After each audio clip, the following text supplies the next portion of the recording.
ہمارے بچے جو ابھی 3 بچے ہیں وہ آدھے ہندو ہیں آدھے مسلمان ہیں.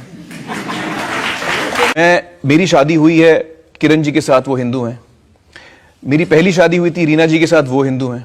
ہمارے بچے جو ابھی 3 بچے ہیں وہ آدھے ہندو ہیں آدھے مسلمان ہیں. میری جو 2 بہنیں، ایک بڑی بہن ہے ایک چھوٹی بہن ہے، دونوں کی شادی ہندوؤں سے ہوئی ہے، ان کے پتی دونوں ہندو ہیں. اگر ایک مسلم لڑکا اور ایک ہندو لڑکی شادی کرے اور اگر ایسا ہو کہ وہ مسلم لڑکا ہندو لڑکی کے گھر میں نماز پڑھے اور وہ ہندو لڑکی اس کے گھر میں جا کر پوجا بھی کرے، تو یہ کیا جائز ہے یا ناجائز ہے؟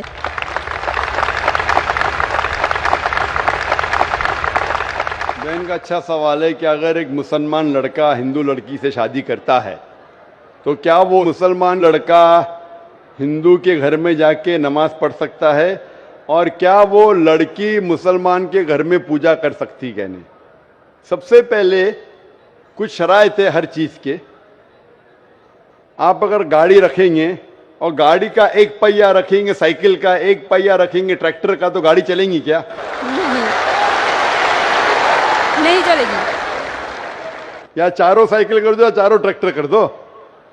اسی لیے قرآن کی آیت ہے سورہ بقرہ کی سورہ نمبر 2 آیت نمبر 221 میں اللہ تعالیٰ فرماتے ہیں کہ آپ مشرکہ سے شادی نہیں کر سکتے جب تک وہ ایمان نہ لائے. مطلب جو غیر مسلم ہیں اور شرک کر رہی ہے اس سے آپ شادی نہیں کر سکتے جب تک وہ ایمان نہ لائے.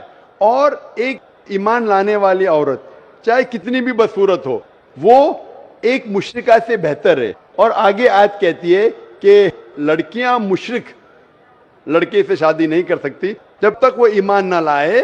ایک مومن آدمی چاہے کتنا بھی بدصورت ہو وہ بہتر ہے بنسبت جو شرک کرتا ہے. اس کی وجہ یہ ہے کہ اسلام میں لکھا ہے کہ اگر آپ خدا کے علاوہ کسی کو اور پوچھتے ہیں، کسی اور کی عبادت کرتے ہیں، یہ سب سے بڑا گناہ ہے.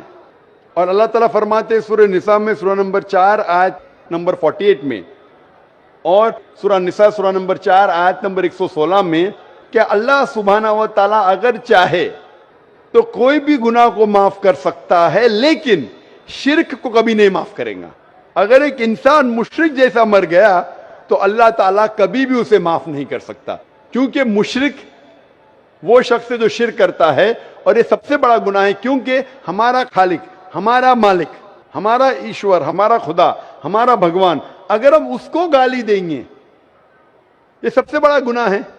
جس نے ہمیں زندگی دی، جس نے یہ ساری چیزیں ہمیں دی دنیا میں، اگر ہم اس کو گالی دیں گے، اس کے علاوہ کسی اور کی عبادت کریں گے، یہ شرک ہوا.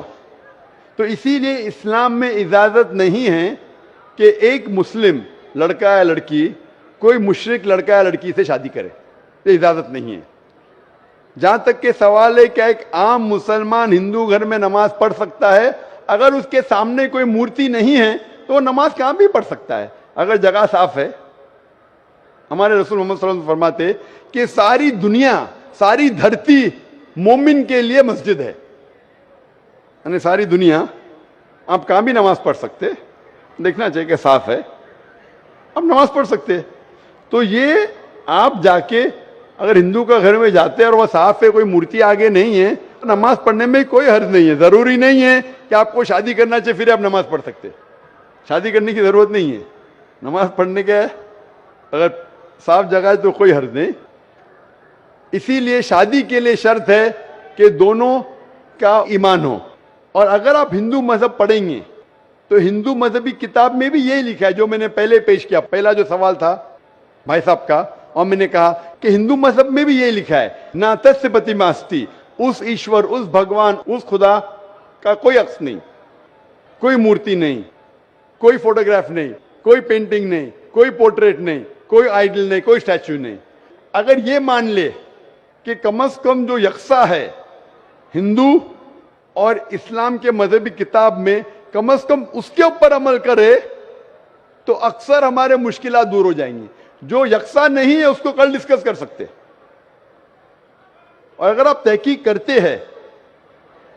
کرتے ہندو مذہب کی کتاب پڑھتے اور اسلام مذہب کی کتاب پڑھتے، دونوں میں لکھا ہے خدا ایک ہے، دونوں میں لکھا ہے خدا کا کوئی عکس نہیں ہے، دونوں میں لکھا ہے کہ خدا کا کوئی بت نہیں ہے، دونوں میں لکھا ہے کہ خدا کے علاوہ کسی اور کی عبادت نہیں کرنا چاہیے، دونوں میں لکھا ہے کہ آخری پیغمبر محمد صلی اللہ علیہ وسلم میں، دونوں میں لکھا ہے کہ شراب نہیں پینا چاہیے۔ میں حوالے دے سکتا ہوں، اور میں تقریر ایک دیا ہوں، similarities between Islam and Hinduism, اسلام اور ہندوازم میں یکسانیت دونوں کتاب میں ہے۔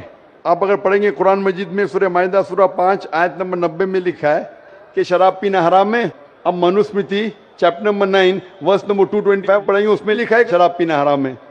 قرآن میں لکھے سورہ مائدہ سورہ نمبر 5 آیت نمبر 3، سورہ بقرہ سورہ نمبر 2 آیت نمبر 173، سورہ انعام سورہ نمبر 6 آیت نمبر 145 اور سورہ نحل چیپٹر 16 ورس 115 میں حرمت علیکم المیتۃ والدم ولحم الخنزیر وما اہل لغیر اللہ بھی، کیا آپ کے لیے حرام ہے مرا ہوا گوشت، خون، سور کا گوشت اور وہ کھانا جس کے اوپر اللہ کے علاوہ کسی اور کا نام لیا گیا ہے۔ آپ اگر ہندو مذہبی کتاب پڑھیں گے اس میں بھی لکھا ہے کہ سور کا گوشت کھانا حرام ہے۔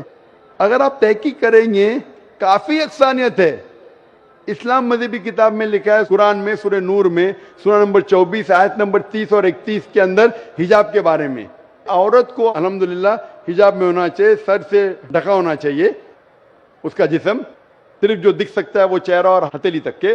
آپ اگر ہندو مذہب کتاب پڑھیں گے رگ وید بک نمبر 8 میں لکھا ہے، اور رگ وید بک نمبر 10 میں بھی لکھا ہوا ہے کہ عورت کو اپنے سر کے پلوں کو ڈالنا چاہیے چہرے پہ۔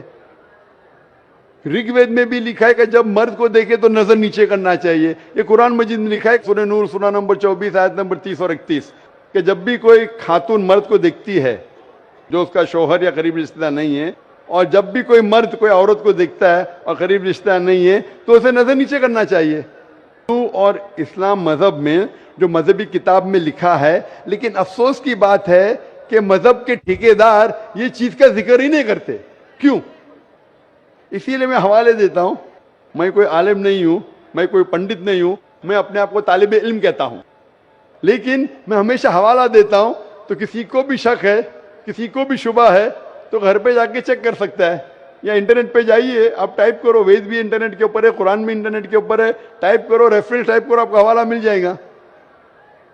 تو اسی لیے گاڑی چلنے کے لیے دونوں کا جو رولز اینڈ ریگولیشن ہے وہی ہونا چاہیے، اسی لیے دونوں لوگ مومن ہونا ضروری ہے۔